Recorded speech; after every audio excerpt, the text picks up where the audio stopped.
What is going on, you guys? It's Gilberto, your marketing specialist here at Pure Plumbing and Air. Join me on a ride along with our HVAC technician, Christopher.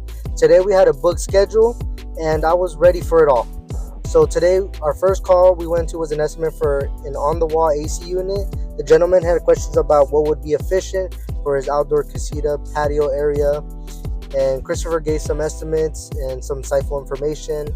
We weren't there for too long, and then we were on our way to Anthem in Henderson, where we went to this villa-like condos. We were waiting for the elevator. A customer approved of the work, so we had to go and get prepped up to go to the roof.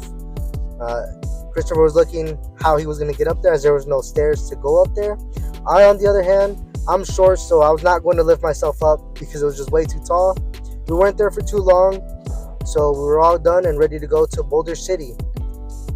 On our way to Boulder City, we had a job that we had to get up on the roof. Our HVAC technician, Christopher, is very insightful of products and just the knowledge that he has. And then after that, we went to another job closer to the shop before he dropped me off. This was the last call of the day. It was for a fan motor and the $99 AC special that we are running. He gave me the opportunity to clean out the AC unit. I just want to say thank you to Christopher and the HVAC team for letting me be able to do this ride along. Hope you guys have a great rest of your day and hope you enjoyed the video.